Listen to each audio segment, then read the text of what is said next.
Primeiro livro do profeta Samuel, capítulo 1, verso de número 10. Você encontrou, diga amém.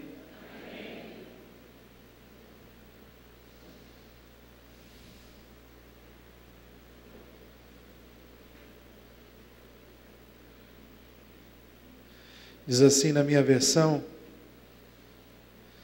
levantou-se Ana e com amargura de alma orou ao Senhor e chorou abundantemente.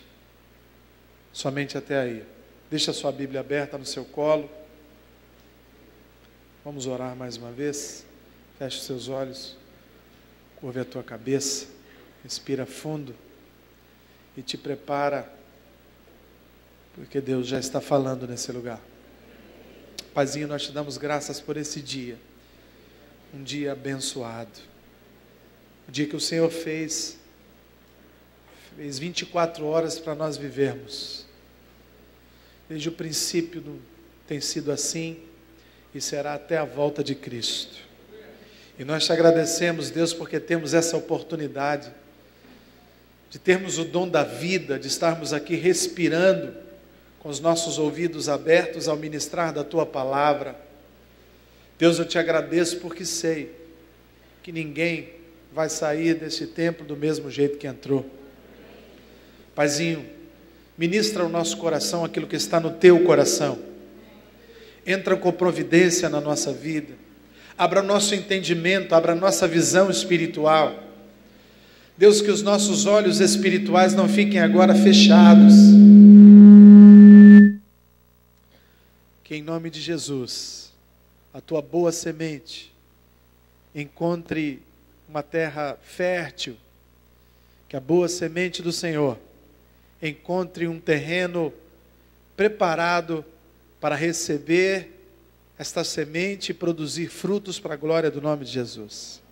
É assim que nós oramos, agradecidos em nome de Jesus, e quem crê diga amém. Amém, amados? Amém. Glórias a Deus. Início de ano sempre é uma época em que a gente faz muitos planos, a gente fica muito sonhador, a gente tenta prever algumas coisas, baseado no ano que passou, a gente tenta criar alguns mecanismos para não cometer os mesmos erros do passado, a gente tenta rever alguns projetos, a gente senta na prancheta da nossa história e a gente apaga algumas coisas que a gente fez e que não surtiram um bom efeito, e a gente inclui outras tarefas. A verdade é que início de ano sempre é uma época de muitos sonhos, de muitos votos, de muitas promessas, de muitas motivações. Parece-me que o virar do ano, ele zera o cronômetro, ele zera a nossa contabilidade emocional, e nos sentimos então mais preparados para recomeçar, ou para começar coisas que deixamos de fazer no ano que passou. E sonhar, pensar, escrever estratégias, imaginar coisas, sonhar é bom, faz parte da psique humana. Foi Deus que nos deu essa capacidade. A Bíblia diz que o homem pode fazer planos, sim ou não? Ele pode fazer. Planejar é uma coisa muito interessante. Desejar algo melhor é muito interessante. Por quê? Porque isso nos motiva. Isso nos lança para frente. Isso nos faz olhar o futuro com uma certa ambição de melhoria. A pessoa que deixa de sonhar, que deixa de projetar, ela passa a ser escrava do tempo e ela apenas sobrevive. Porque ela não tem mais desejos, ambições, sonhos. Nós temos sonhos, amém? Nós queremos coisas melhores nesse ano de 2014, amém? Nós queremos crescer como família, crescer como homens e mulheres de Deus, crescer na santidade, queremos prosperar, queremos crescer em todas as áreas, sim ou não? Amém. Então, crescer, desejar isso, é uma bênção. E nós nesse desejo de crescimento, de alcançar objetivos, de melhorar a nossa vida. E volto a dizer, isso é uma bênção para o homem. Os bichos não têm isso. Eles apenas cumprem um protocolo que está estabelecido na genética deles. Você não vai ver um cachorro, um gato, sonhando com coisas diferentes do que aquilo que ele já tem. O cachorro sonhando com o ossinho, o gato sonhando com o ratinho. Isso é um ciclo repetitivo. Nós não. Nós, quando alcançamos o ratinho, nós queremos o gatinho. Quando queremos o gatinho, queremos o cachorro. Quando temos o cachorro, queremos o carro. Queremos o carro, queremos a casa. Quando tem a casa, quer a casa de praia. Quando quer a casa de praia, quer o sítio. Quer o sítio, quer o jet ski. Quando tem o jet ski, quer aposentadoria. A gente está sempre querendo algo mais, sim ou não? Diga graças a Deus por isso. Diga graças a Deus. Eu tenho a mente de Cristo. Eu sonho, eu desejo coisas melhores para mim, para minha família. Aleluia. Isso é uma bênção. E a gente faz de tudo para conseguir alcançar esse objetivo. A gente usa as nossas forças físicas. Você quer ver uma coisa que é difícil? Acordar cedo, irmão. É difícil alguém que gosta de acordar cedo. Poucas pessoas têm essa capacidade. Mas a gente acorda, por quê? Porque tem que chegar no trabalho, porque quer ganhar dinheiro, quer vencer, não quer ser chamado a atenção. Então a gente acorda quando na verdade queria dormir. E muito, sim ou não? E às vezes a gente faz trabalhos manuais, usa força, usa mente, gasta a mente. A gente está empreendendo esforços para poder alcançar um objetivo profissional, alcançar um objetivo financeiro. A gente se esforça. Eu já falei aqui algumas vezes, eu repeti, irmão. Quando eu conheci minha mulher, logo depois que a gente estava namorando, ela foi morar no 4º andar aqui da etapa, aqui da 3ª etapa. E eu tinha uma bicicleta pesada para danar. Eu ia namorar de bicicleta. Subia 4 andares carregando a bicicleta nas costas. Mas eu queria ir lá. Eu me esforçava. Porque eu queria estar perto dela. Então era um esforço físico. Sabe? A gente queria. Tem gente que está estudando, né? Aí fica lá final de semana em cima de livros, sol a pino. Ele pode ouvir o chacoalhar das ondas do mar. Mas ele está ali, está estudando. Ele está se esforçando. Por quê? Porque ele quer alcançar um objetivo. Sim ou não? Sem esforço, querido, ninguém alcança o objetivo, não é verdade? A gente usa as nossas forças emocionais para alcançar o objetivo. Quantas vezes você já desejou, só desejou, falar uma palavra dura, um palavrão bem cabeludo para o seu chefe? Você desejou. Mas aí o que você fez? Você tolerou, você suportou, você sorriu, quando na verdade queria cuspir nele. Isso você está aí usando uma força emocional tremenda, porque você sabe que para alcançar alguns estágios, você vai ter que engolir alguns sapos, você vai ter que passar por alguns processos de humilhação, você vai ter que alcançar alguns degraus, e esses degraus às vezes passam pelo teste, pela prova da humilhação, mas você está aí, porque você quer aquele objetivo. Você fala assim, eu vou segurar a onda, mas eu vou chegar lá. Esse cara vai ver um dia eu vou estar lá em cima, ele não vai poder fazer isso comigo mais, eu vou crescer, entendeu? O meu posto Deus está preparando, ele pode me humilhar agora, mas lá na frente ele vai olhar para mim e eu vou estender a mão para ele, porque eu sou crente, eu não pago mal com mal, eu pago mal com o bem. Quando eu estiver lá em cima, eu vou estender a mão para ele e falar, vem bobão, eu vou te colocar aqui em cima também, porque eu sou bênção na sua vida. Mas para chegar lá, irmão, é um suplício, sim ou não? Nós usamos a força espiritual. Quanta gente só faz jejum quando está na furada. Só faz jejum quando o bicho está pegando. De qualquer maneira, ele está usando a arma que ele tem. O próprio Jesus diz que tem uma casta de demônio que só sai. Oração também é um esforço nosso. Porque, irmão, acordar 3 horas da manhã, esse dia eu acordei 4 horas da manhã. Acordei, pum. Sem sono algum. Falei, meu Deus, o que é isso? alguma coisa está acontecendo? Aí Deus falou, não, eu quero falar com você, meu filho. Aí eu saí do meu quarto para não dar lugar ao diabo, porque naquele momento o travesseiro se tornou o demônio na minha vida, querendo me seduzir a dormir. E eu me levantei logo, falei, vá de reto o travesseiro. E fui para a varanda, sentei numa cadeira 90 graus, para não ter nenhuma esticadinha. E ali comecei a folhear a Bíblia e ver o que Deus estava falando comigo. Comecei a meditar, quando eu vi, estava arranhando o dia. Mas isso acontece, irmão. Nós estamos ali naquele momento, eu queria dormir. Mas eu falei, não, Deus quer falar comigo, eu vou fazer um esforço. Por quê? Estamos em batalha espiritual, amém? Estamos em grandes batalhas espirituais, porque quanto maior é o prêmio que nós desejamos alcançar, maiores são os inimigos que vêm contra nós. E nós temos, querido, promessas grandes para essa igreja. Por isso a batalha é grande também, amém? E a gente se esforça, faz campanha, a gente ora, dobra o joelho, a gente está ali. Às vezes mesmo cansado, com dor, a gente está ali. Porque nós queremos alcançar o mérito, nós queremos uma melhoria de vida, nós queremos uma melhoria com Deus, sim ou não, querido? Diga, graças a Deus, nós podemos desejar, sonhar com coisas melhores. E nesse texto que eu li, que nós lemos, a personagem principal é Ana. Ana, uma mulher bem casada, com um homem generoso, um homem da tribo de Efraim, efraimita, quer dizer, um homem crente, um homem que tinha responsabilidades com Deus, era um homem devoto.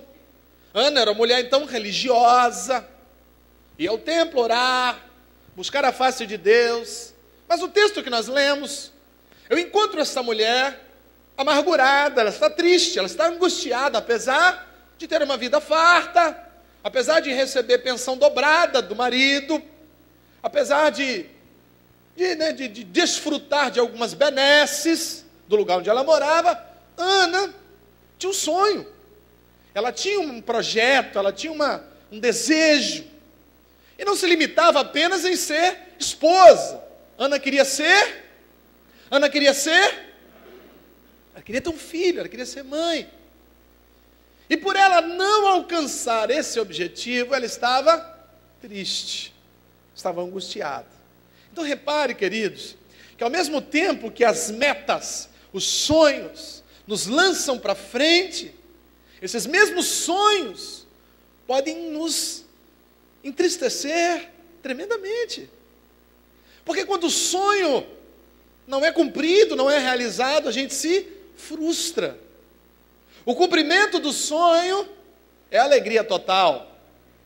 Mas quando esse sonho não se cumpre, a gente fica frustrado. E aqui Ana está frustrada, está triste, está angustiadíssima. E aí eu vou me colocar no lugar de Ana por alguns momentos, para conjecturar com os irmãos. Tem um momento que o próprio marido dela diz assim, Ana, pelo amor de Deus, o que está te faltando, Ana? Eu sou para você como se você tivesse 10 filhos. Ana, eu estou me esforçando para ser o melhor marido do mundo. Ana, o que está te faltando? E Ana já não comia direito. Ana ficava choramingando nos cantos. O semblante de Ana estava mudado. Então provavelmente Ana não estava sendo uma boa esposa. Porque quando nós nos frustramos, preste atenção nisso, em alguma área da nossa vida, como nós somos uma pessoa inteira, não somos departamentos, não somos quebrados em partes, nós somos integrais. A visão holística descobriu isso há pouco mais de 30, 40 anos, mas Jesus já sabia disso há muito tempo. Não dá para você dizer assim, cara, você está falido, mas você tem uma esposa linda. Ou o contrário, não, rapaz, você foi traído, mas você tem uma empresa de sucesso. Não dá para dizer assim, rapaz, você tem uma mulher linda, um casamento lindo, uma empresa de sucesso, teu filho está nas drogas, cara, mas você tem mais outras coisas. Não dá para dizer assim, rapaz, você tem um ministério na igreja, a sua família está afundando, mas você tem um ministério na igreja, para que você está triste? Não dá, irmão. Qualquer área das nossas vidas que são relevantes, quando elas estão passando por um processo de frustração, elas acometem todo o corpo, toda a mente fica frustrada, sim ou não? Sim ou não, querido? Então Ana, porque não estava conseguindo cumprir um plano na vida dela, um sonho que ela tinha, um desejo, quero crer, como quase todas as mulheres, um desejo inerente desde a infância, que é o desejo de ser mãe. Ana estava frustrada e por isso também não era uma boa companheira para Eucana. E aí, se ela estivesse numa igreja, não seria uma boa cooperadora, vai. Se estivesse trabalhando, não seria um bom funcionário, porque está de ovo virado, que a gente fala, né? Está da cara feia, está murmurando, está azeda. Você já viu alguém falar isso com você? Mulher, tu está azeda hoje, o que foi? Homem, tu está igual um limão, o que é isso? E às vezes o problema não é com aquela pessoa, o problema é uma frustração que você carrega em alguma área da sua vida. Aí eu fico pensando, Deus, por que tu nos permite ter sonhos e planos, e alguns desses sonhos e planos não se realizam, ou pelo menos parecem estar demorando? E por que o Senhor permite que a gente fique tão frustrado? E buscando em Deus ali uma resposta, a própria Ana me traz essa resposta de alguma forma. Porque o problema, querido, não é o que você deseja, ou o que você quer, se é lícito ou não, o problema é o que você deseja, o que você quer, o que você está orando por, aquilo que tem sido o motivo das suas orações, o que tem estado ali ao lado do seu travesseiro, o que está dormindo e acordando com você nos seus pensamentos, aquilo que todas as vezes que você fecha o olho, você vê e deseja, esse sonho, esse desejo que você tem, está dentro do propósito de Deus para a sua vida? Porque se não está, esqueça. Porque o nosso Deus não é um Deus de sonhos. O nosso Deus não é um Deus de projetos, querido. Ele não anda projetando mais nada. Ele já estabeleceu propósitos para mim, para você, para a igreja. O nosso Deus é um Deus de propósitos. Propósitos estes que são imutáveis. Eles não mudam. Então eu preciso saber se o que eu estou pedindo a Deus está dentro do propósito de Deus. Vou te dar um exemplo mais prático. Quando um marceneiro ou uma indústria constrói uma cadeira, ela tem um único propósito: manter um homem assentado confortavelmente. Sim ou não? Este é o propósito de uma cadeira. Qualquer criança vai saber que cadeira serve para se assentar. Sim ou não? Porém, eu e você, mestres da gambiarra, o que nós fazemos com a cadeira? Acabei de usar a cadeira agora no finzinho da tarde lá em casa, para poder trocar uma lâmpada. Subi, a cadeira tinha uma parte fofinha, e aí quando eu subi já não estou muito forte, os últimos dias, meio lá, meio cá, meio barro, meu tijolo. Subi, dei uma variada, fui lá na frente, voltei, segurei na ponta da cadeira. Aí fui lá, fiz a troca, mas passei um aperto. Quero dizer, a cadeira não foi feita para ser usada como escada, sim ou não? Mas eu usei. Eu tenho certeza que você usa.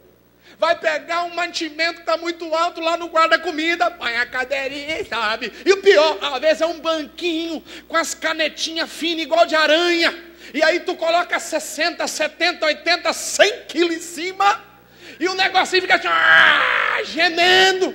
E tu fica ali, vou pegar. Aí cai, machuca, cadeira endemoniada. Não, diga cadeira, não é escada. Cadeira é para sentar. Você está sentado numa cadeira? Diga graças a Deus. Mas a gente usa. Provavelmente alguns vão chegar em casa depois do culto e vão usar a cadeira para outra coisa. Pendurar roupa usada. Vai lá, coloca vestidinho, coloca a cadeira, vira um armário assim, ó. Aí cai. Ele botou com cuidado, caiu. E aí ele só vê no outro dia, está totalmente amarrotado. Aí ele xinga a cadeira. Cadeira endemoniada. Você deixou cair a roupa. Mas cadeira, querido, não é. Como é que chama aquele negócio que põe? Cabide. Cadeira não é cabide, irmão. Mas a gente usa cadeira como cabide. Você quer ver outro negócio? A porta está batendo. Pega uma cadeira e põe para segurar a porta. Mas a cadeira não foi feita para segurar a porta, irmão. Aí a porta vem empurrando a cadeira e bate. Pá! Aí você, cadeira endemoniada. Você está entendendo o que eu estou dizendo? Diga propósito. Diga propósito. Diga tudo na vida tem um propósito. Você quer dizer? Você quer dizer comigo mais uma vez? Diga propósito. Propósito. Tudo na vida tem um propósito. Eclesiastes capítulo 3, um versículo que a gente gosta muito. Há tempo para todas as coisas, para tudo há um propósito debaixo dos céus. O nosso Deus é um Deus de propósito. Diga para tudo. Diga para tudo há um propósito. Aí a minha pergunta é, o que você está pedindo a Deus? Está dentro do propósito de Deus? Você quer ver uma outra coisa? O fabricante de caneta, ele fez uma caneta. Caneta serve para deixar um rastro de tinta sobre o papel. Não vou dizer nem que é para escrever, porque tu pode usar para rabiscar, você pode usar para desenhar. Então ela deixa um rastro de tinta por onde a ponta dela passa sobre a superfície do papel. Amém? Caneta serve para escrever. Vamos generalizar. Amém? Mas você coça o ouvido, coça regiões escondidas, morde a cabecinha, a tampinha coitada, você pega a caneta toda mastigada. Você usa a caneta, e se for, no meu tempo ainda usava a caneta para ajustar a fita cassete. Aleluia, Jesus, esse tempo passou. Botava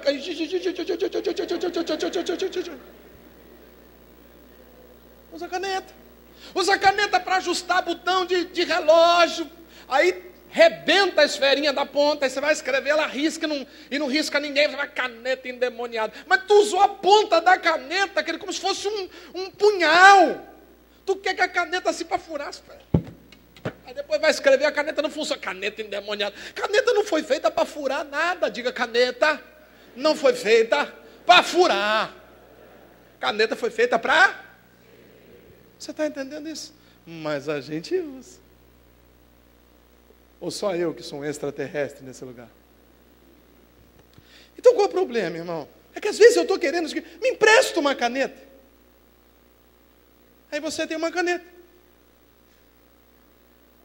Aí eu pego essa caneta e vou tentar cutucar um buraco para tirar alguma coisa lá. O que você vai fazer? Rapaz, você vai quebrar minha caneta. Me dá essa caneta para cá. Mas rapidinho, não é assim que a gente fala? Eu só vou destruir ela rapidinho. Presta atenção, querido. Olha quantas coisas a gente... Aqui, tem mulher que usa para prender o coque. Eu já vi a mulher com o coque com a caneta Bic travada de um lado para o outro. Aí escorrega, ela fala, caneta endemoniada.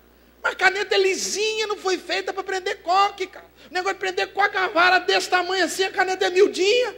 Mas ela coloca a caneta ali para quebrar um galho. Gambiarra, irmão. Aí, a gente tem esse costume com tudo.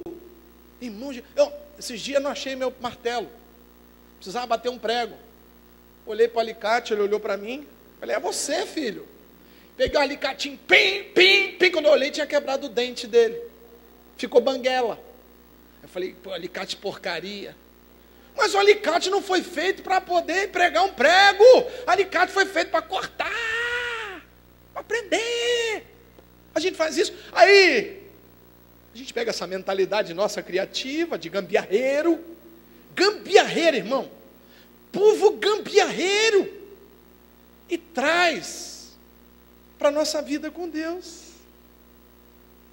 E começamos a pedir coisas para Deus, para usar fora do propósito para o qual aquilo Deus criou. E Deus, como Deus não é Pedro, Deus não é João, não é Marco, Deus é unici. E quando Ele percebe que eu vou pedir a caneta dele para usar, para botar num coque, Ele não dá. Quando Ele percebe que eu estou pedindo, implorando, suplicando, jejuando por uma cadeira, para eu usar ela como escada, Ele não. Então o problema não é o que eu peço. O problema é saber se o que eu peço está dentro do propósito de Deus. Você me entende até aqui? Diga amém. Glória a Deus. Ana queria o quê? Para quê? É que eu quero. Penina tem 3. Ela está me chacoteando. Ela está mangando Deus. Penina fica falando, filho, você não tem. Então Deus de milagre, Deus de poder, eu quero ter um filho para esfregar esse filho na cara de Penina. Irmão, está fora do propósito. Diga, filho, não foi feito para ser troféu. Aí Deus está lá, todo ano, baiana lá para a igreja. Levava uma oferta de amor, escrevia o nome lá nos 300 gideões. Ela queria o filho. Mas o propósito do coração de Ana não era o propósito do coração de... Diga, quando os meus desejos não estão em linha com os propósitos de Deus, eles não acontecem. Aí eu te pergunto, o que você está pedindo para Deus? Está dentro dos propósitos de Deus para a sua vida? Porque às vezes você não sabe nem para que serve aquilo. Esse dia eu peguei uma ferramenta, e eu fiquei olhando, não sabia o que era. Era um nível laser. E eu falei, mas como é que você vai fazer isso, irmão? Você tem que tirar um nível aqui, depois lançar lá. Ele falou, não, ele põe o nível. Você pode balançar e parar que ele põe o nível. Eu falei, o quê? Eu não sabia nem para que eu queria. Já imaginou se eu sou uma criança, vejo aquilo na rua, soltando aquela luzinha vermelha, e falo, Deus, eu quero um brinquedinho daquele para mim. Deus, eu quero. Aí Deus está lá do alto perguntando, para que tu quer, Pedro? Para me brincar com o meu gatinho. Eu jogo o laser no chão, ele fica correndo atrás. Aí Deus fala, não, Pedro, isso não serve para brincar com gatinho. Então deixa eu ficar lá do meu prédio, lá, atazanando as pessoas que estão lá no quiosque. Não, Pedro, isso não serve para atazanar as pessoas no quiosque. Isso serve para fazer nível, para aprumar uma obra. Então às vezes eu estou pedindo algo que eu nem conheço o propósito, irmão. Impossível de Deus te dar. Crianças menores, de 3, 4 anos, quando vê o pai barbear, agora não é muito mais tão perigoso, mas há 20, 30 anos atrás ela queria se barbear, e o avô usava navalha. E ela queria, deixa eu passar esse negocinho aí também. Ela não sabia o que ela queria, ela só queria aquilo ali. E talvez, querido, escute, preste atenção nisso, eu quero ser boca de Deus na sua vida essa noite. Porque tu vai sair daqui com uma outra visão espiritual sobre aquilo que você está colocando diante de Deus, como propósito, como sonho, como pedido, amém? Chega de agir como criança neófita, que fica pedindo bala antes do almoço, amém, querido? Amém? Então fala assim, Deus, não faz gambiarra. Diga, Deus, é um Deus de propósitos. Fala para 2 ou 3 aí, para de fazer gambiarra. Fala para 2 ou 3 aí, para de fazer gambiarra.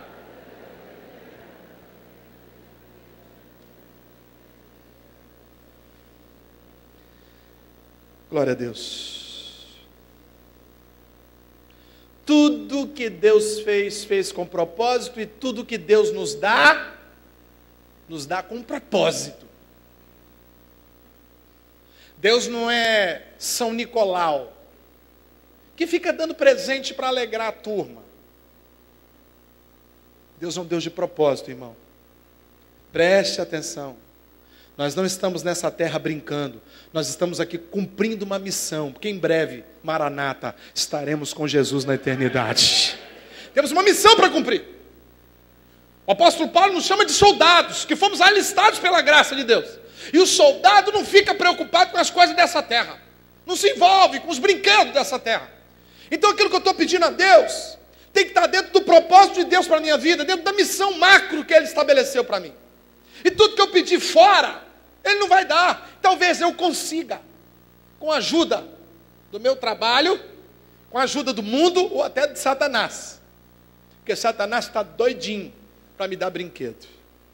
Satanás está doidinho, querido, para te dar os teus sonhos, os teus desejos que estão fora do propósito de Deus. Porque ele sabe que se ele te der esse brinquedo, você vai se distrair com ele, vai sair do propósito de Deus. Mas em nome de Jesus, eu levanto um clamor essa noite pela igreja, que nós precisamos andar com um propósito, querido. Existe uma missão a ser cumprida, e nós vamos chegar no final da nossa história e falar como Paulo: combatemos o bom combate, seguramos a nossa fé, a carreira que estava proposta, nós vencemos.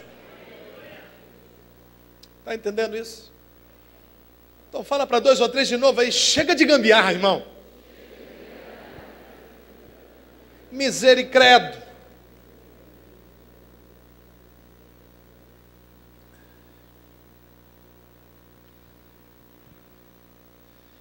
Quantos têm desejos lançados aos pés da cruz de Cristo, esperando Deus atender para esse ano de 2014? Levante sua mão direita.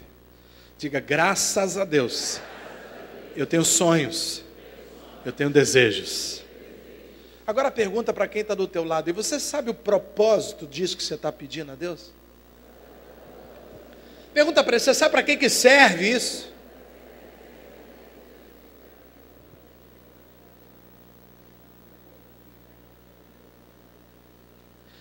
Eu vejo gente assim: pastor, eu quero casar. Preciso casar, pastor. Estou orando por um casamento. Aí eu te pergunto nessa noite: você sabe qual é o propósito do casamento? Eu sei, pastor, para não ficar sozinha. Eu quero enhanhar. Eu quero beijar muito. Eu quero passear com meu marido, minha esposa. Eu quero ter muitos filhos. Quando Deus começa a escrever a história da humanidade através de Moisés, lá em Gênesis capítulo 2, ele diz: porque o homem deixará pai e mãe, unir-se-á a tua mulher, e os dois serão uma só. Isso é corroborado por Jesus em Marcos capítulo 10. A mesma história. O propósito do casamento é muito mais do que fazer alguém feliz. O propósito do casamento é muito mais do que fazer corações com satinhas e o nome dele e o seu. O propósito do casamento é muito mais do que ter uma casinha escrito estamos em lua de mel. O propósito do casamento é muito mais do que cupcakes e vestidos de noivas e terninhos e mais adereços. O propósito do casamento, querido, é muito mais do que ser apenas um instrumento de procriação da raça humana. O propósito do casamento, primeiro, é deixar a família genitora. O que significa isso? Tem gente que acha que casamento é para aumentar a família. Não! É para criar outra família. É para multiplicar as famílias. Porque tem gente que acha que casar é juntar. Então vamos lá, vai casando, vai ficando vó, tia, mãe, tudo. Aí vira a Vila do Chaves. Não! Deixará o homem pai e mãe, significa isso: eu vou estabelecer uma nova família, eu vou ter um outro endereço, é uma outra história, é uma outra caixa postal, são outras responsabilidades, é outra família. Adabasqueira mantolicadarás. Você quer casar, meu irmão? Então te prepara, não terá mais totinho da mamãe.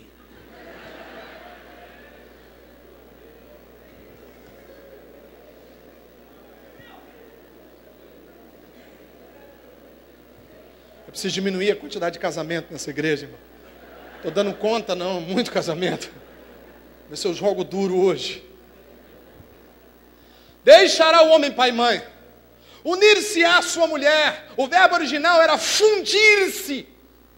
Sabe o que é fundir? É aquela pelota de solda que tem um ferro com outro, que eles praticamente viram uma coisa só. Não está como tirar mais, sem quebrar. Tornar-se, mutação. O Pedro morre, a Deise morre. Agora é o Pedro da Deise e a Deise do Pedro. Não tem essa historinha, mas que passou, passou. As coisas velhas ficaram. Agora é uma história nova.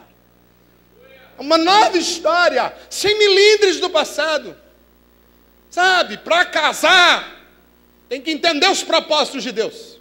Unir-se à sua mulher. E os dois se tornarão uma só carne, significa uma só conta bancária. Ai!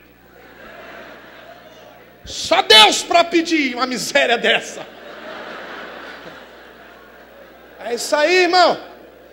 A cama de casal, então a conta corrente também é de casal. Não tem conta corrente de cama de solteiro. É de casal. Isso dói, pastor. Dói. Por isso você precisa saber se você quer casar mesmo, irmão. Porque o propósito do casamento é os dois tornarem-se uma só, um só nome, uma só assinatura, uma só história. Mas talvez Deus não está concedendo para você, porque você acha que casamento é outra coisa, irmão. E propósito de Deus é imutável, amém? Você está me entendendo? Diga amém. Que bom que você está me entendendo. Então fala para o teu irmão, chega de gambiarra. Fala para ele assim, se liga no propósito. Propósito, fala para ele, propósito. Aleluia. Ah, pastor, eu quero uma casa. Que bom. Que bom. Pastor, eu quero uma casa. Beleza, mas você quer uma casa para quê? Para você passar a vida inteira limpando, pintando, cuidando dela e levando pessoas só para ver ela como ela é bonita? Você quer uma casa para quê, querido?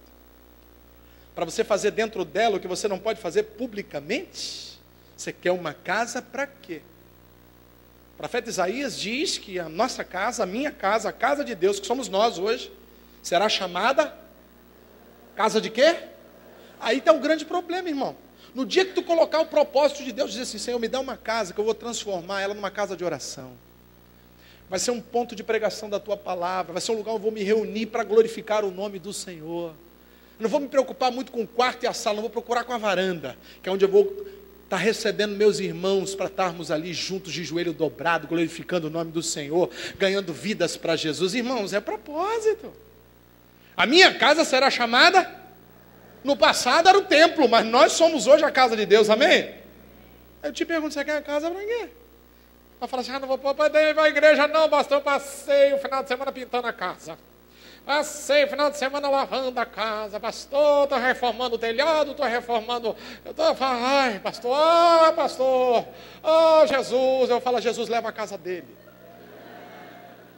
Leva a casa dele, Jesus. Porque ele não entendeu o propósito da casa. A casa, querido, é para te dar abrigo, para você ter mais tempo de orar, buscar a face do Senhor. É lugar de comunhão, de graça, de favor. Não é lugar de xingamento, de prostituição, de Big Brother, de malhação, de novela endemoniada. Não, a sua casa será casa de oração. Ali tem um incensário aceso, ali tem uma fagulha da Shekinah, ali tem um tabernáculo de Deus. É ali que Deus se manifesta, é ali que Deus fica a sua bandeira. Casa de oração, casa de vitória, casa de bênção, casa de alegria.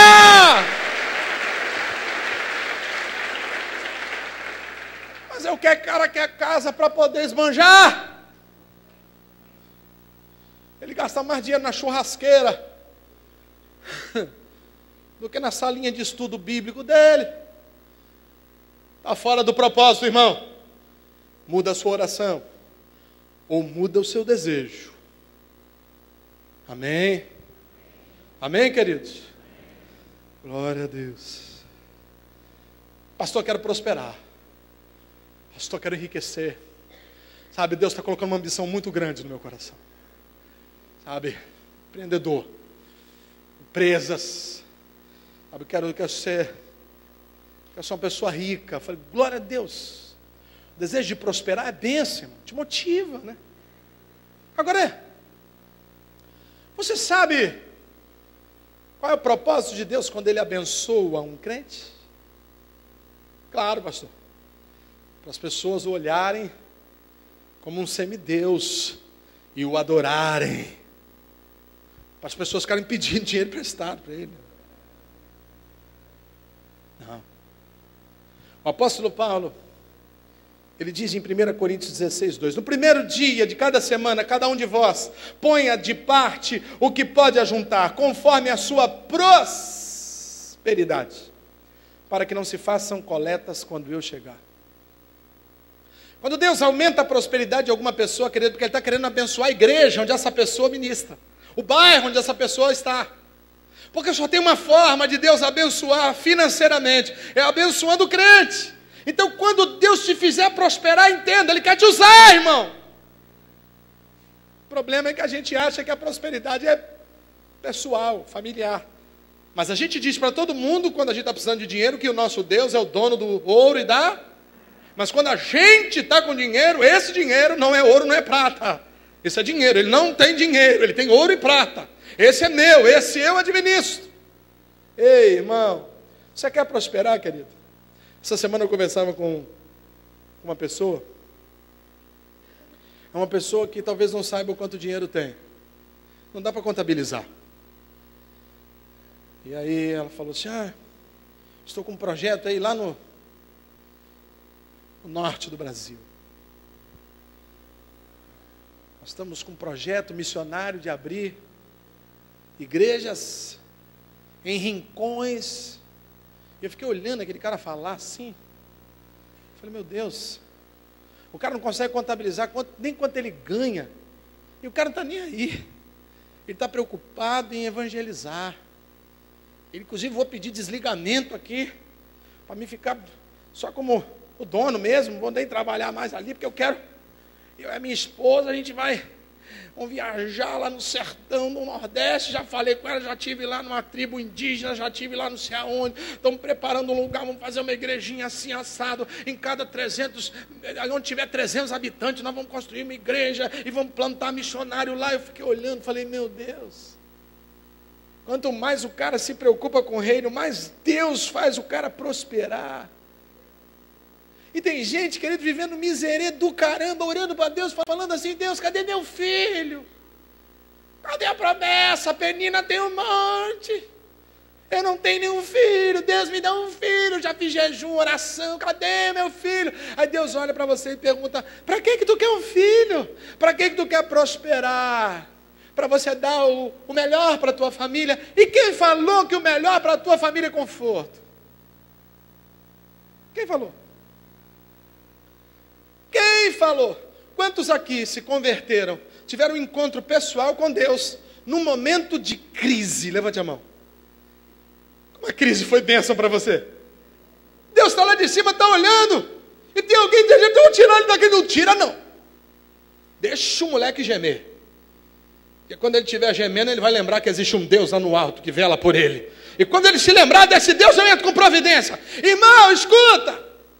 Talvez o seu problema não seja é falta de trabalho, você está se matando, está trabalhando demais, está ralando daqui, está ralando dali, e quando você olha, não funciona, estou dando ciclo, a cada ano que passa, eu estou no mesmo lugar. Então muda o seu propósito, irmão, faz um propósito com Deus. Porque Deus quer prosperar a sua noiva. Deus tem um trabalho para fazer no Brasil. Já são 25% da população do Brasil. Irmão, 25% de 200 milhões. Nós estamos falando que tem 150 milhões de pessoas que falam o nosso idioma, que moram no nosso país, que estão com o passaporte carimbado para o inferno. E nós estamos preocupados com o quê? Ei, irmão, já falei aqui, vou repetir. Se o que você está colocando diante de Deus, ainda que seja caro, é para o reino dele, ele passa lá e paga a conta. Agora, se tu quer prosperar só para olhar para o teu ventre, como diz a palavra, que Israel era uma vide frondosa, mas produzia fruto só para si mesma. Irmão, tu está por conta. Deus não vai entrar nesse mistério com você, não. Agora experimenta entrar no propósito de Deus. Experimenta, querido. O apóstolo Paulo está sendo claro, eu vou viajar e vou passar aí na igreja de Corinto. Mas eu não vou chegar e vou ficar fazendo pedido, não. Já vai juntando toda semana aí o que tu ganhou e quiser ofertar, segundo a sua prosperidade, coloca diante do altar. Quando eu passar, vou pegar só o saco para poder distribuir lá na região da Galácia, lá para o lado de Filipos, lá para o lado de Éfeso. Então vai juntando logo. Deus quer fazer o filho dele prosperar para que a igreja seja abençoada. Mas aí a mídia vem e coloca que você está dando dinheiro para comprar avião, para comprar fazenda lá do Chapeuzinho, rádio, TV, você entra na onda, irmão, escute. Preste atenção numa coisa, querido. Assim como existem médicos pedófilos, assim como existem professores analfabetos, assim como existem profissionais de todas as áreas que são vagabundos e ordinários, existe uma grande maioria de pessoas sérias e honestas. Então, quando você olhar para a igreja, não generaliza pelo lixo que você recebe, não. Começa a olhar ela como o corpo de Cristo, lavada e remida no sangue do Cordeiro, a noiva ataviada que Deus vem buscar e você faz parte dela. Você está me entendendo? Diga amém. Então fala para 2 ou 3 aí, para de gambiarra. Fala para ele assim, busca os propósitos. Amém. Vamos ler então o verso 11 de 1 Samuel.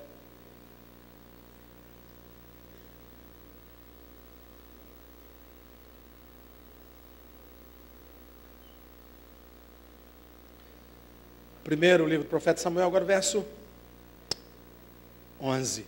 Lemos o 10, vamos ler o 11. E Ana então resolveu fazer um voto, uma promessa, dizendo: Senhor dos exércitos, se de forma bondosa atentares para minha aflição, a aflição da tua serva, se você lembrar de mim e da tua serva, não te esqueceres, e me der um filho homem, varão, ao Senhor o darei, por todos os dias da sua vida, e sobre a sua cabeça não passará navalha. Irmãos, a história de Ana, ela tem esse marco divisório. Até aqui, era uma mulher amargurada, chateada, murmurenta, que parecia uma bêbada quando estava orando, de tão amargurada que ela era, até o profeta achou que ela era uma bêbada, o sacerdote Eli. Daqui para frente, era como se ela tivesse despertado: eu quero um filho. Mas para quê? Por causa de Penina? Não. Eu quero um filho porque filho é herança do Senhor. Filho é como flecha na aljava do valente. Filho é como plantas de oliveira roda da nossa mesa. Filho é bênção do Senhor. Se eu tiver um filho, é mais uma boca para pregar o evangelho. Se eu tiver um filho, é mais uma pessoa para ajudar na obra. Se eu tiver um filho, é mais um servo. Então eu não tenho que pensar no meu filho como médico, ainda que ele possa ser. Eu não tenho que pensar no meu filho como professor, ainda que ele possa ser. Eu não tenho que pensar no meu filho como engenheiro, ainda que ele possa ser. Primeiramente eu tenho que pensar o seguinte: quando eu tiver um filho, é mais um crente nesse mundo.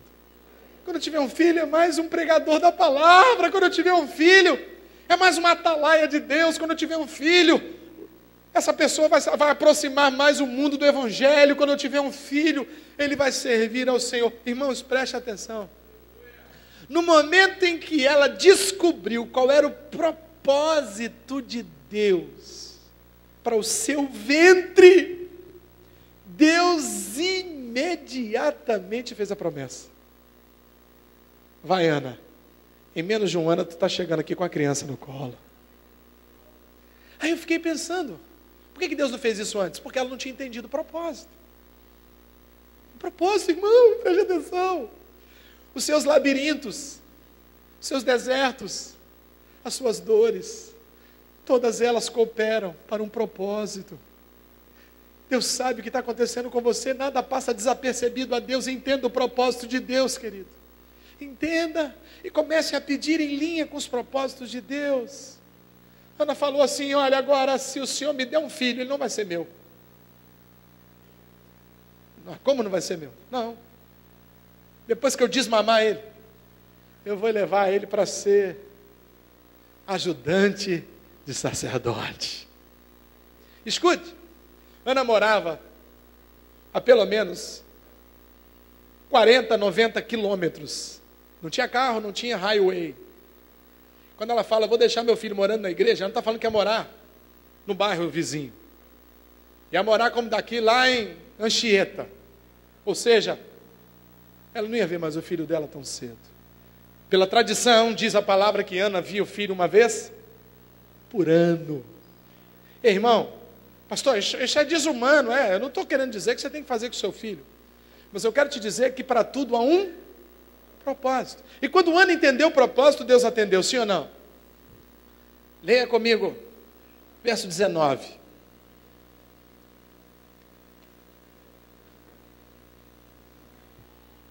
Levantaram-se de madrugada e adoraram perante o Senhor e voltaram e chegaram à sua casa em Ramá. Eucana coabitou com Ana, sua mulher. E lembrando-se dela o Senhor, ela concebeu e passado o devido tempo teve um filho, a quem chamou Samuel, pois dizia, do Senhor eu o pedi. Subiu Eucana, verso 21, seu marido com toda a sua casa, e ofereceu ao Senhor o sacrifício anual, e a cumprir os seus votos. Olhe para mim, por favor. Naquele dia, Ana, então, coabitou com seu marido, engravidou, e de um ano depois ela estava grávida. Preste atenção. Ela alcançou o seu objetivo, sim ou não? Ter um filho. E ela era obrigada a entregar o filho a Deus?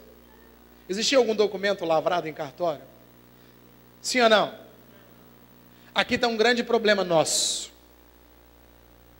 É que às vezes a gente tem o que pediu, mas não cumpre o que prometemos. Mas não cumprimos aquilo que prometemos. A Bíblia diz que não é bom votar, mas se você votar, corra para... Porque Deus não se agrada de pessoas tolas. Eu não sei quanto tempo durou esse desmame. Na época, em torno de 4 a 6 anos. E quando Samuel foi desmamado, chega agora Ana no templo. Bateu na porta do templo.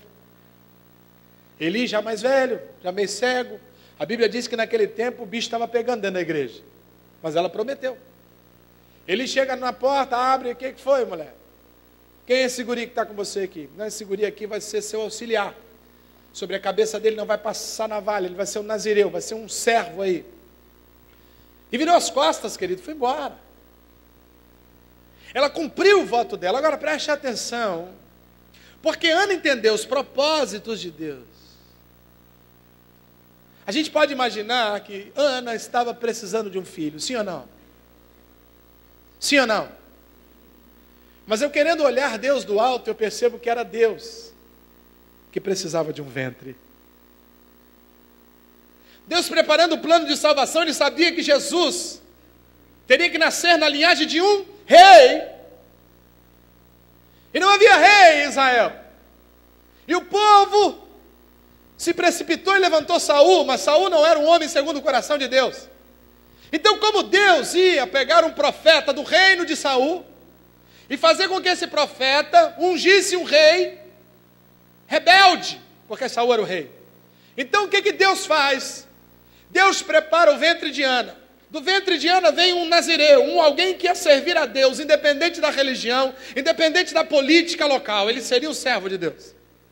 E no devido tempo, Deus chama Samuel agora já como profeta, como sacerdote, como juiz.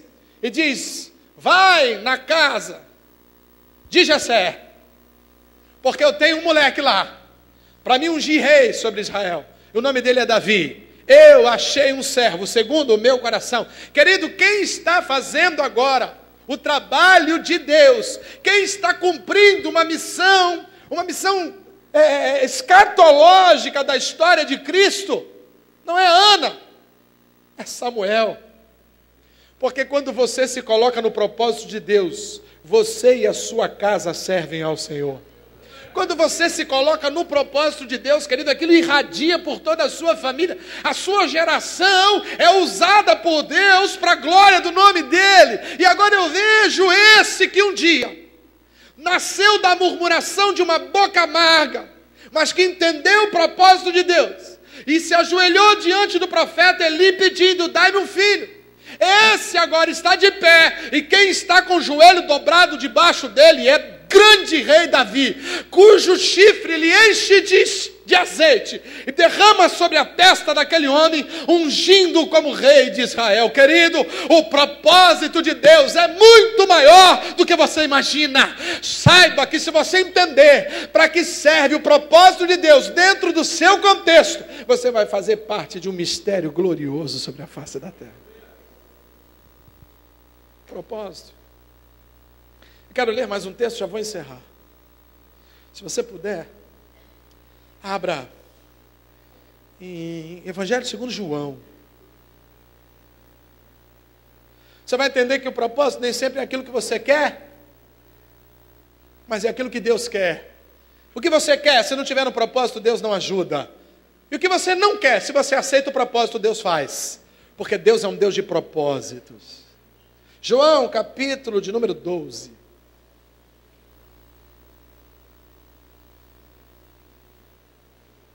O que você está pedindo a Deus, querido, está dentro do propósito dele? Será que esse namorado aí é do propósito de Deus? Será que esse emprego aí é do propósito de Deus? Será que esse curso é do propósito de Deus? Será que esse investimento, essa sociedade é do propósito de Deus, irmão? Preste atenção. João, capítulo 12, verso 27. Quem está falando aqui é Jesus Cristo de Nazaré.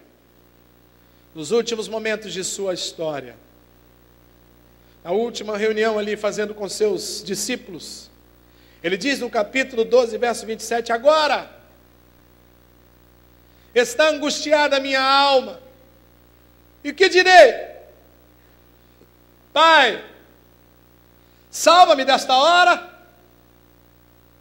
se precisamente com este propósito vim para esta hora. Olhe para mim, por favor. Preste atenção. Jesus está muito próximo de viver a sua agonia, de enfrentar a sua via dolorosa.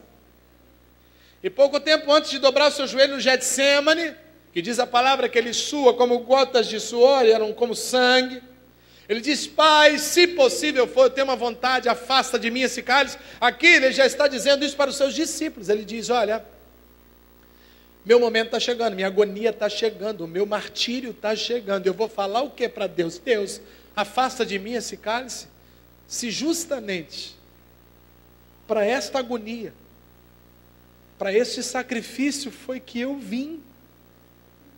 Aí eu percebo, querido, que o propósito é maior do que todas as coisas. Jesus está nos ensinando que ainda que às vezes o propósito não seja a sua vontade, aceite o propósito de Deus que vai ser bênção na sua vida. Jesus está falando para mim e para você que ele também teve a sensação de que poderia pedir a Deus para mandar Judas, talvez para aquele endemoniado mesmo, manda ele lá. Mas ele diz: não, como é que eu vou fazer isso com Deus?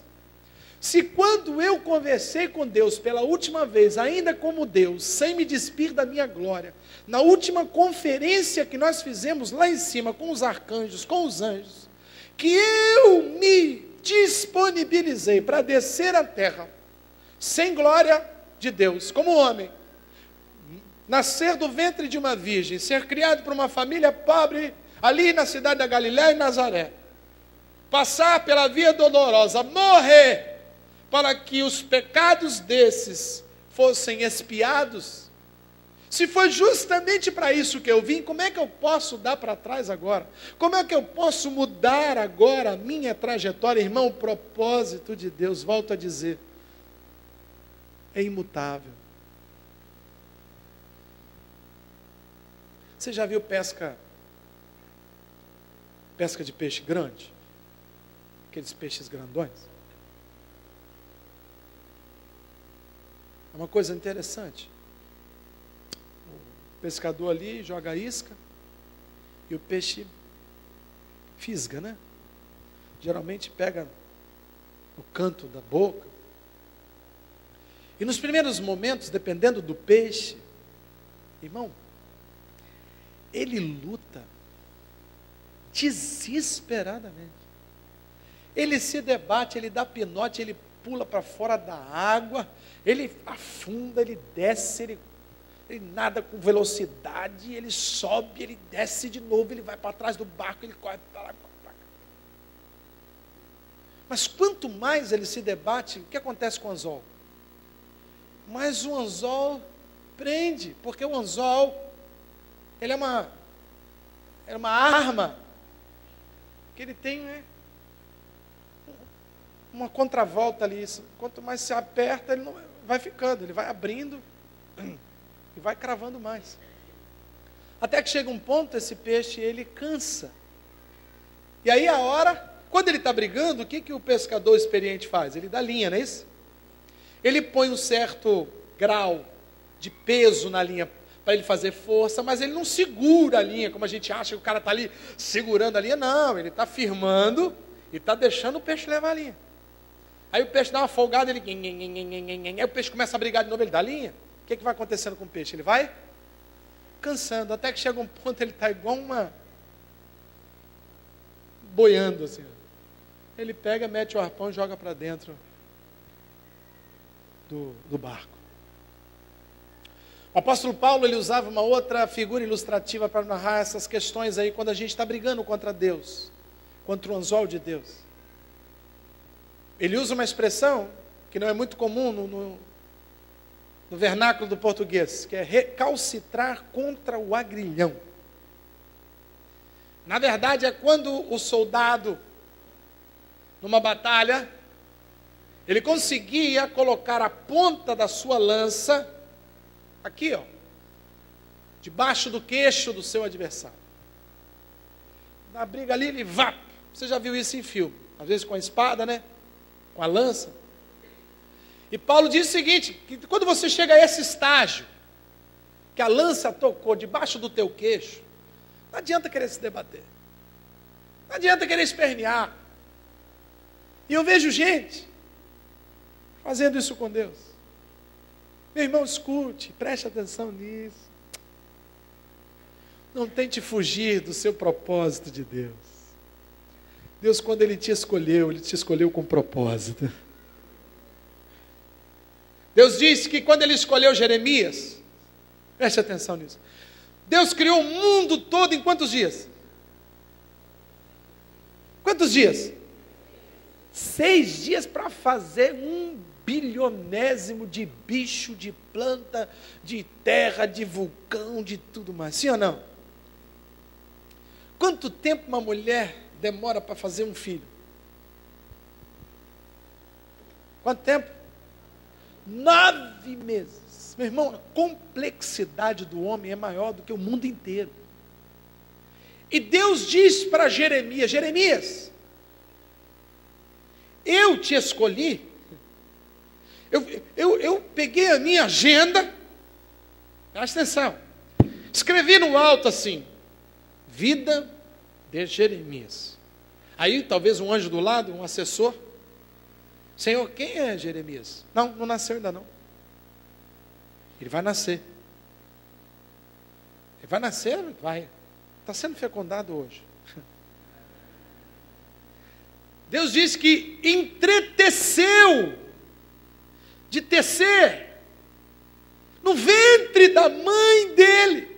Deus escolheu Jeremias no ventre, quando Jeremias ainda era um ser informe, e já estabeleceu para Jeremias que ele seria um profeta em Israel. Meu querido, meu amado, você não é um acidente.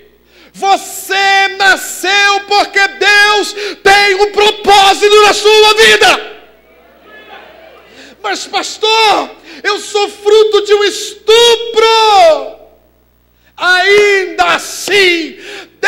permitiu para que aonde abundou o pecado, superabundasse a graça e a misericórdia dele. Pastor, meu pai e minha mãe, eles não me queriam, a camisinha furou. Foi? Isso foi o que eles viram? Foi. Mas é porque eles não entenderam que ainda que eles tivessem usado uma camisinha de titânio, Deus queria você e Ele arrebentaria essa camisinha de titânio, porque Ele tem um propósito para a sua vida. Aleluia! Quando Deus estabelece, ninguém pode impedir. E Deus tem um propósito para você, irmão.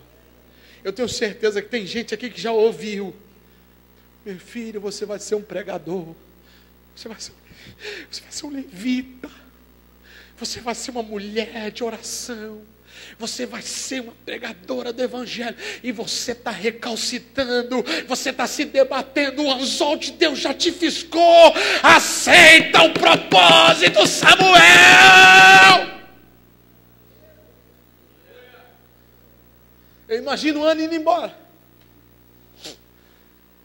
Meu filho, você vai ficar onde? Ah, vou ficar aqui com esse moço, você me apresentou ele agora. Aí o moço já fala, tem um quartinho para ele lá.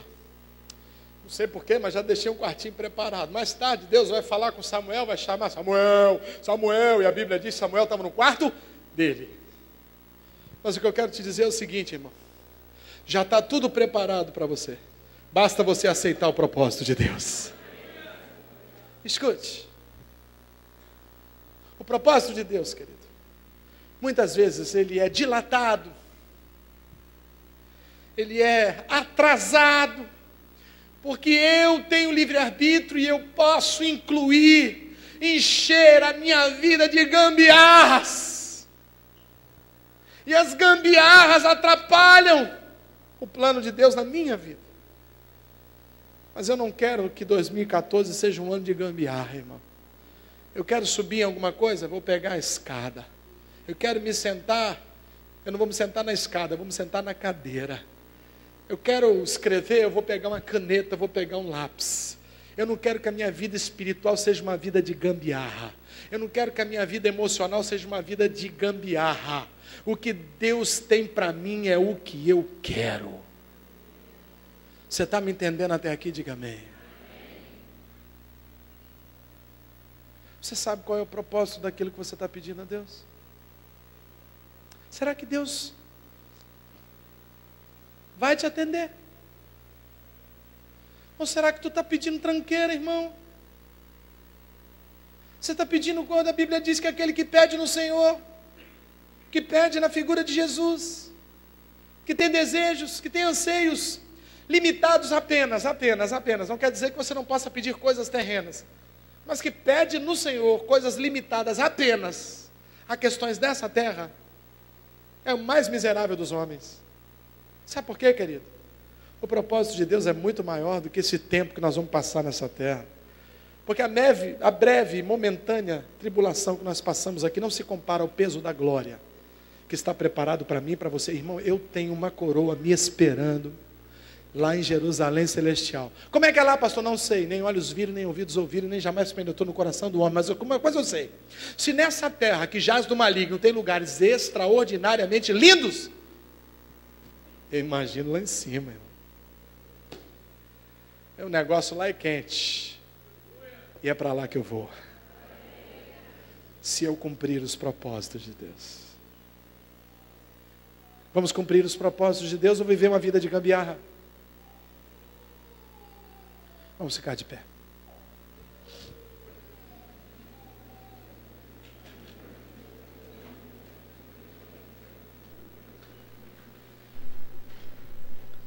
Preste atenção nisso, feche seus olhos, só ouça.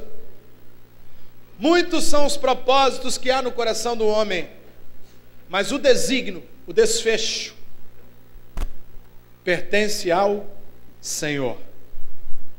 Como águas profundas são os propósitos do coração do homem, mas aquele homem que é sábio, sabe distinguir e descobrir os propósitos. Provérbios 19, 21 e 25.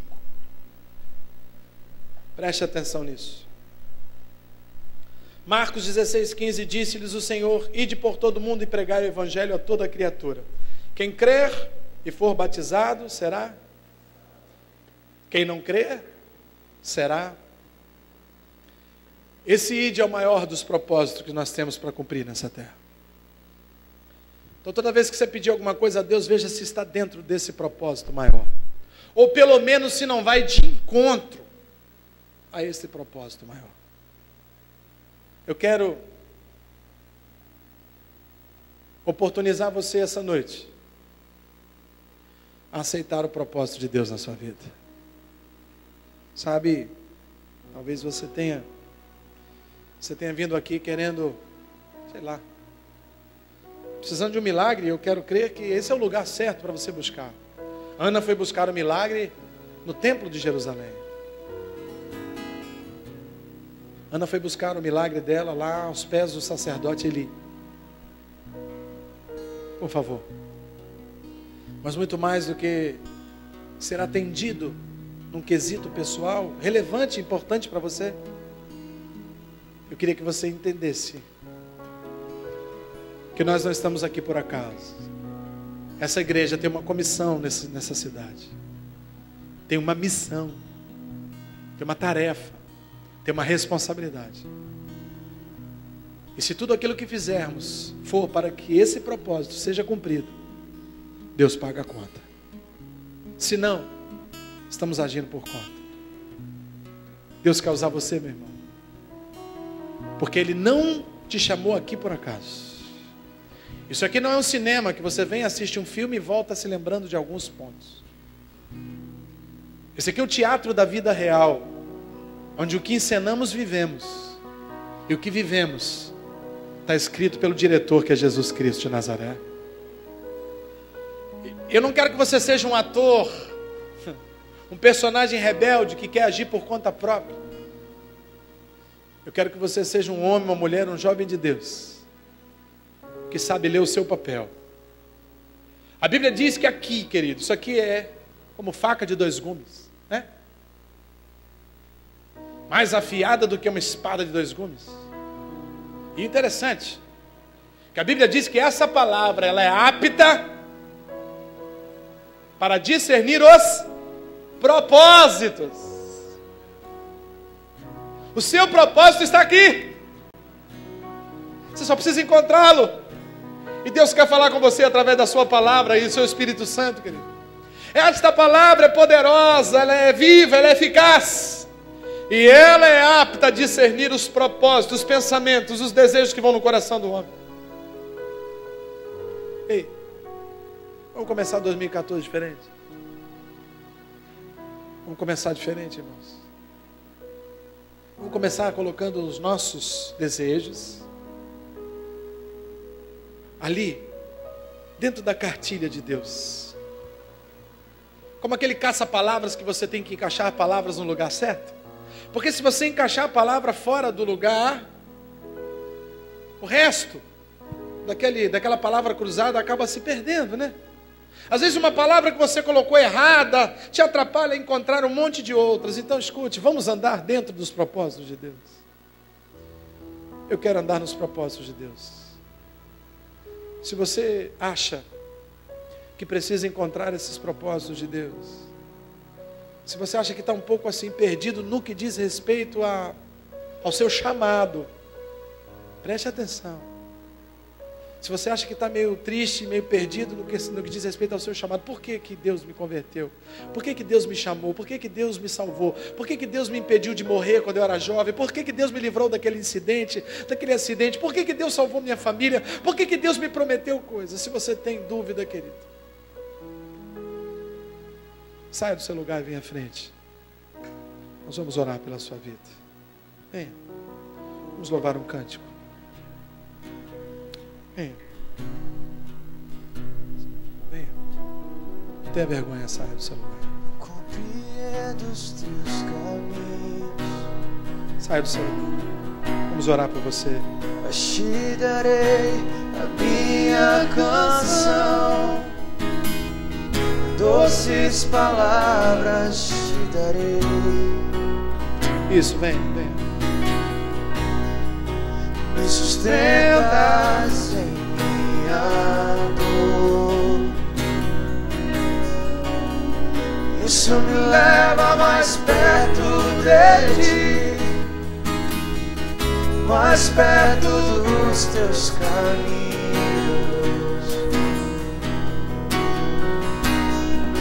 E ao redor de cada esquina, em cima de cada montanha, eu não procuro por coroas ou pelas águas das fontes.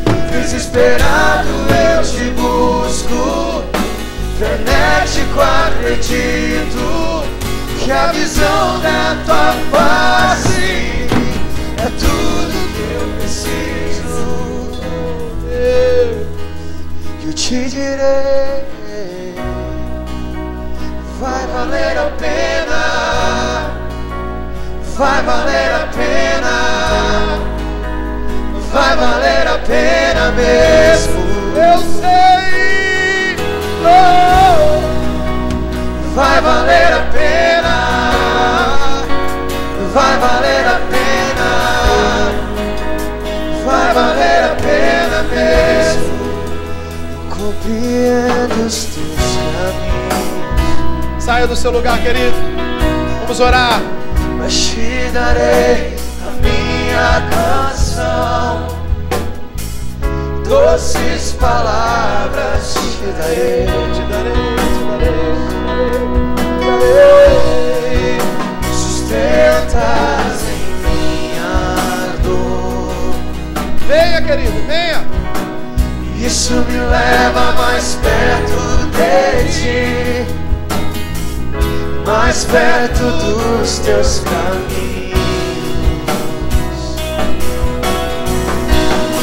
E ao redor de cada esquina, em cima de cada montanha, eu não procuro por coroas ou pelas águas das fontes. Desesperado eu te busco, frenético acredito, e que a visão da tua face é tudo, tudo que eu preciso. Eu te direi, vai valer a pena, vai valer a pena, vai valer a pena mesmo. Diga isso pra Deus, vai valer a pena. Vai valer a pena, vai valer a pena. Se vai valer a pena mesmo, mesmo, mesmo. Vai valer a pena, vai valer a pena, vai valer a pena mesmo.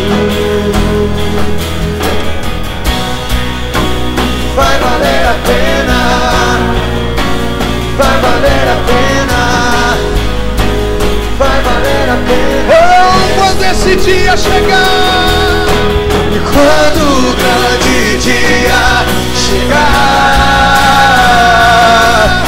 e quando o grande dia chegar,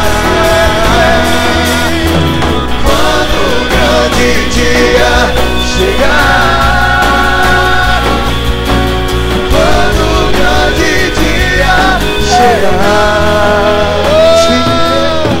aleluia.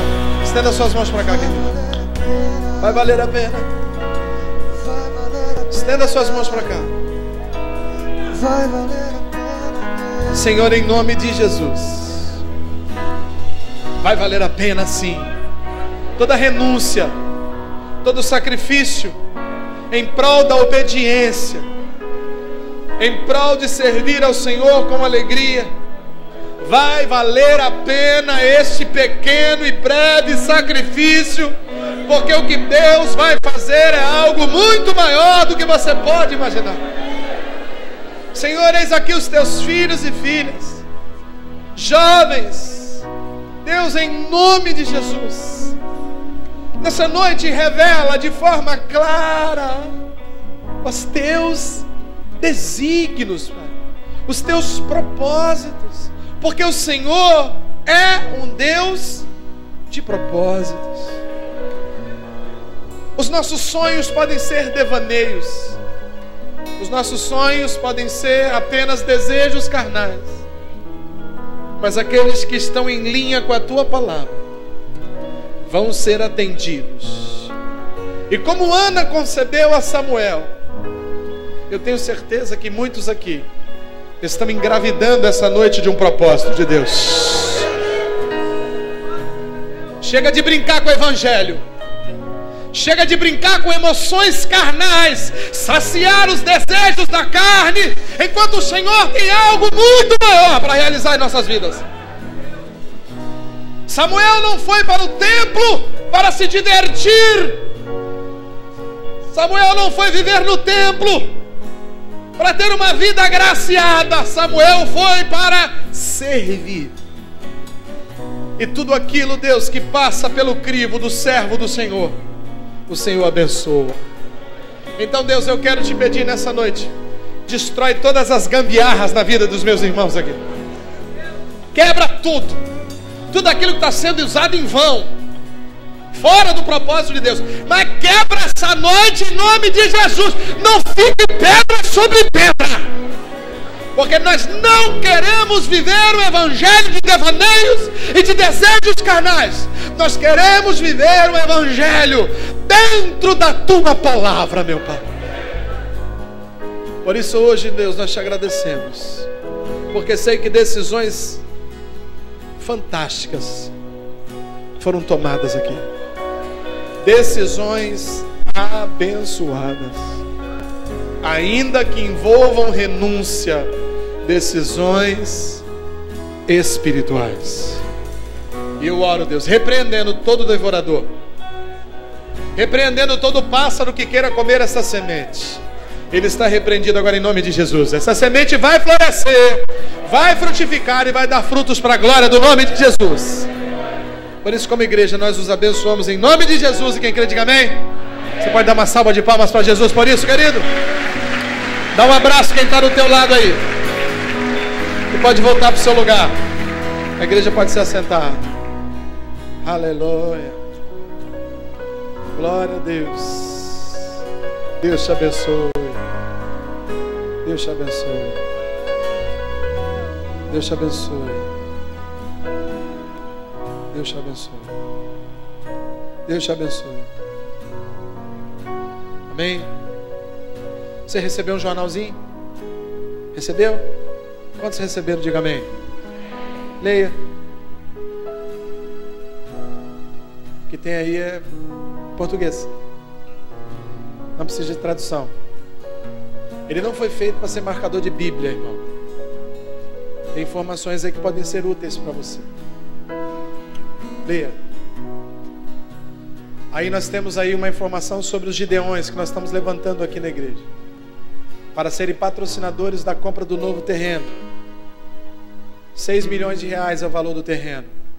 A igreja não tem como marcar se não houver cooperadores. Então quem sabe Deus está levantando você para participar conosco. Cadê aquele folder? Traz para nós lá. Eu vou deixar ele aqui na frente hoje com uma pessoa, com 2, 3 pessoas aqui. Se você quiser participar da campanha, uma fichinha aí dentro do seu boletim, você preenche e entrega aqui na frente e coloca o seu nome no banner. Quando nós enchermos esse banner, irmão, aí eu vou estar... Não vou precisar usar minha fé, vou usar minha lógica para saber que Deus está no controle de todas as coisas e da compra desse terreno também. Amém, queridos? Amém, queridos? Semana que vem nós vamos publicar também informações sobre os cursos que nós vamos abrir aí agora no primeiro semestre. Vários cursos, todos que vão ser realizados aqui na igreja. E você vai poder participar. Pai para toda a vida, mãe para toda a vida também. Homem ao máximo, mulher ao máximo, homem não sei o que. Tem um monte aí. Todos eles segundo a palavra de Deus. Ok? Eu vou deixar aqui, fica aqui uns 3 obreiros que tenham mais informações a respeito dessa campanha aqui, para instruir o pessoal que quiser vir participar, ok? Nós precisamos de 300 voluntários para cooperarem durante 30 meses, com pelo menos R$150 por mês. Se você puder mais, amém. Pastor, não posso 150, não tem problema, você procura a secretaria, tem um formulário especial lá para você participar também. Então já traz a caneta e fica aqui uns 3 obreiros ao final do culto para pessoas que quiserem vir aqui dar o nome. Amém, irmãos? Podemos encerrar? Podemos? Toca no ombro do teu irmão e diga assim: Deus tem um propósito na sua vida. Fala para ele assim: não é uma gambiarra, é um propósito. Abra sua mão assim. Que a graça e a paz de Jesus Cristo de Nazaré, o amor do Pai, as doces e benditas consolações do Espírito Santo de Deus, que esse propósito tão relevante, tão importante, tão vital para as nossas vidas seja revelado a cada manhã, até a volta do Cristo Salvador. E quem crê, diga amém. Faça a sua oração individual. Que Deus te abençoe, em nome de Jesus.